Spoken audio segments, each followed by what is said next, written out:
Hi, welcome to another Utah weather discussion. Today is December 21st, 2025. Let's get right into it. So this week we're going to see dry, warm weather through Wednesday with temperatures sitting around 20 degrees above seasonal normals. Some breezy winds will pick up on Tuesday, intensifying by Wednesday and lasting through Friday with the onset of this next storm system.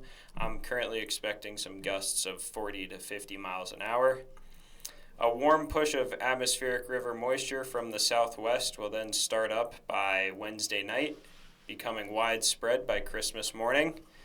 Some uncertainty around the forecast timing does still exist, though kind of thinking the best periods of significant precip will be late Wednesday into Thursday morning and again Friday to Friday night. This will be another warm and wet system, especially through Christmas, as we see the snow elevation line starting around 8,000 to 8,500 feet. This just means really minimal road impacts are expected through much of the state with higher concern levels over the high mountain summits. Cooler temperatures will fill in as we approach the weekend, though, as the Friday event may see some snow mixed down as low as 4,500 to 5,000 feet, with slightly more widespread impacts expected across the state. Lingering snow showers will last through Saturday morning, especially over the mountain areas, with a general drying trend as we head into the second half of the weekend. So to take a look at our pattern that we've got going on here, I've got this map from the University of Utah showing mid-level pressure and wind speeds.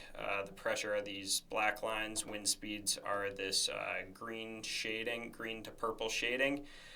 Really want to just show that we're kind of in this westerly flow pattern right now. And as we head into the first half of the week, that's going to be shifting a little more southwest, allowing for those warm temperatures to continue through the state. Then as we get towards Tuesday and Wednesday, we see this feature here, slightly higher wind speeds coming off the coast of California, and this is what's going to be driving the winds and the moisture into Utah through the second half of the week.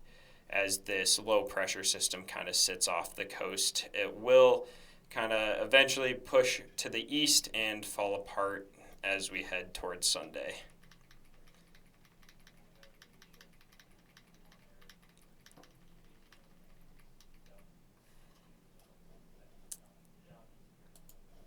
And then I added this kind of out of a little bit of insight for what the rest of the winter might look like. So two things we know about this winter so far is we're seeing very warm average temperatures. This is all data from Alta. So our average temperature up at Alta through the month has been 30 degrees Fahrenheit. And then we also know that we're seeing another weak La Nina year, which is going to be back-to-back from last year. We also saw a weak La Nina oscillation. So kind of what I'm gathering from this is in the historical record, the two winters we have that December reached 30 or exceeded 30 degrees Fahrenheit were in 1950 and again in 1980. And then I found two periods of 2 years with back-to-back weak La Nina years. And kind of my main takeaways from these data points are just that very similar moisture is kind of seems to be the trend for a back-to-back La Nina year, with the snow water equivalent being very similar for both of those 2-year periods. With maybe slightly more snowfall on the second year for both of those events, though I do think that is because that second year in both cases was slightly cooler, with the warm temperatures we're seeing so far, I think we can expect probably similar moisture with maybe 40 inches of snow water equivalent up at Alta, but probably slightly less snowfall totals than that 395 that we got last year, just due to the warm nature of kind of how this winter is shaping up to be.